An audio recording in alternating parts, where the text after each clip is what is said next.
আমরা টাকা ছাপাবো না, দুর্বল ব্যাংকে সবল ব্যাংকগুলো টাকা দিবে। মাত্র ৩ মাস আগের দেওয়া প্রতিশ্রুতি রাখতে পারলেন না গভর্নর। টাকা ছাপিয়ে দুর্বল ব্যাংকগুলোকে সহায়তা দেওয়া শুরু করেছে বাংলাদেশ ব্যাংক। মূলত ছাত্র জনতার গণঅভ্যুত্থানে ৫ আগস্ট শেখ হাসিনার দেশ ছাড়া ও আওয়ামী লীগ সরকারের পতনের পর নোবেলজয়ী অধ্যাপক ইউনূসের নেতৃত্বে দায়িত্ব নেয় অন্তর্বর্তী সরকার। সংবিধান ও নির্বাচনী ব্যবস্থায় সংস্কারের পাশাপাশি প্রধানতম আলোচনায় থাকে দেশের আর্থিক খাত। বিশেষ করে আওয়ামী সরকারের আমলে সীমাহীন লুটপাটে গভীর সংকটে পড়ে ডজন খানেক ব্যাংক। তৎকালীন গভর্নরদের নির্দেশে দুর্বল ব্যাংককে বাঁচিয়ে রাখতে টাকা ছাপিয়ে সরবরাহ করছে বাংলাদেশ ব্যাংক। কিন্তু এই পদ্ধতি অবলম্বন না করার কথা জানিয়েছিলেন নতুন governor doctor Ahsan H Mansur. সূত্র বলছে, গত সোম ও মঙ্গলবার ব্যাংকগুলোকে ভল্ট থেকে 22,500 কোটি টাকা সরবরাহ করেছে কেন্দ্রীয় ব্যাংক। তাই আগের অবস্থান থেকে সরে এলেন তিনি। আমি একটা কথা বলেছিলাম, টাকা ছাপাবো না, সেখান থেকে আমি সাময়িকভাবে সরে আসছি, কিন্তু পুরোপুরিভাবে নয়। আমরা এই টাকাটা আবার তুলে ফেলবো আমাদের বন্ড ইস্যু করার।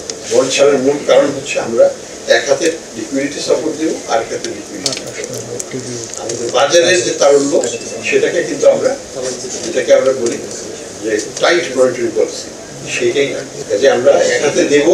এই ব্যাংকের টাকা যদি এই ব্যাংকে থাকে তাহলে তো কোনো অসুবিধা নেই। এই ব্যাংকের টাকা যদি অন্য ব্যাংকে যায় তাহলে আমরা বন্ড ইস্যু করে টাকা তুলে নেবো। গ্রাহকদের কোনো অসুবিধা হবে না, বাজারকেও আমরা অস্থিতিশীল করবো না, আমরা সুন্দরভাবে এটাকে ম্যানেজ করবো। বৃহস্পতিবার ওই সংবাদ সম্মেলনের পর ফের সামনে এসেছে টাকা ছাপানো প্রসঙ্গ। আগের সরকারও টাকা ছাপিয়ে সহায়তা করেছিল, আবার এখনো দেয়া হচ্ছে। এখন তাহলে তফাৎ কি? সামাজিক যোগাযোগ মাধ্যমের পোস্টে অনেকেই এমন প্রশ্ন তুলেছেন। গণমাধ্যমের এমন প্রশ্নের মুখেও পড়েছিলেন গভর্নর। টাকা চুরি বন্ধ হয়েছে, লক্ষ লক্ষ কোটি টাকা ডাইভার্সন হচ্ছে, সেটা তো উন্নতি কি হয়েছিল? ইসলামী ব্যাংকে যে হাজার হাজার কোটি টাকা ইসলামী ব্যাংকে সেইটাই জিনিসটা তো হবে না। That's the fundamental difference. অনেকেই প্রশ্ন ছুড়ছেন, হঠাৎ কেন সিদ্ধান্ত থেকে সরে এলো বাংলাদেশ ব্যাংক? আর টাকা ছাপিয়ে ব্যাংক রক্ষা করার পদক্ষেপই বা কতটুকু ফলপ্রসূ হবে? এই নিয়ে একটি প্রতিবেদন প্রকাশ করেছে বিবিসি বাংলা। সংবাদ মাধ্যমটি অর্থনীতিবিদ অধ্যাপক মাহবুবুল্লাহর সঙ্গে কথা বলেছেন। এ সময় তিনি মন্তব্য করেছেন, টাকা ছাপিয়ে দুর্বল ব্যাংকগুলোকে অর্থ দেওয়ার সিদ্ধান্তটি এক প্রকার রাজনৈতিক। তবে এভাবে টাকা ছাপানোয় মূল্যস্ফীতি বাড়ার শঙ্কা দেখছেন অর্থনীতিবিদ অধ্যাপক এম আকাশ। এদিকে আমানতকারীদের স্বার্থ রক্ষায় এমন পদক্ষেপ নেওয়া হলেও তা মুদ্রাস্ফীতিতে ঘি ঢালা হবে বলে মন্তব্য করেছেন বিশ্বব্যাংক ঢাকা অফিসের সাবেক প্রধান অর্থনীতিবিদ জাহিদ হোসেন।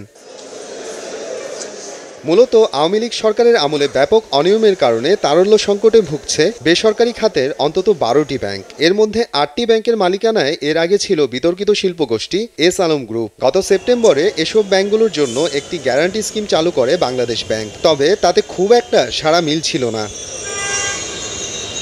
সাধারণত বাজেটের ঘাটতি মেটাতে সরকার ব্যাংকিং খাত থেকে দুই ধরনের ঋণ নিয়ে থাকে। প্রথমত বাংলাদেশ ব্যাংক থেকে, দ্বিতীয়ত হলো বাণিজ্যিক ব্যাংক ও সঞ্চয়পত্র বিক্রি করে। এর বাইরে কোনো ব্যাংক সংকটে পড়লে বাড়তি টাকা নিতে হয়। এ বাড়তি অর্থের যোগান দিতে টাকা ছাপানোর প্রয়োজন হয় অনেক সময়।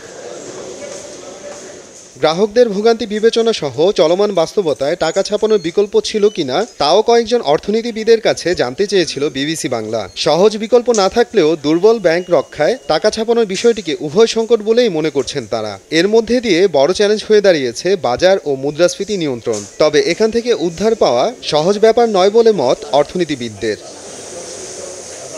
জানা যায়, সব মিলে 70,000 কোটি টাকার চাহিদা দিয়েছে দুর্বল ব্যাংকগুলো। খেলাপি ঋণ বাড়লে এই চাহিদা আরও বাড়বে বলে আশঙ্কা করা হচ্ছে। টাকা ছাপিয়ে আপাতত পরিস্থিতি সামলানোর চেষ্টা হলেও ভবিষ্যতে অর্থনীতিকে পুনরুজ্জীবিত করে অর্থনৈতিক কর্মকাণ্ডের মধ্য দিয়ে ব্যাংকগুলো এই সমস্যা থেকে উতরে আসতে পারবে কিনা সেটাই এখন দেখার বিষয়। অবশ্য বিবিসিকে অর্থনীতিবিদ মাহবুবুল্লাহ জানিয়েছেন, যারা টাকা নিয়ে খেলাপি হয়েছে তাদের থেকে অর্থ আদায় করতে পারলেই ব্যাংকের তারল্য সংকট সমাধান হবে।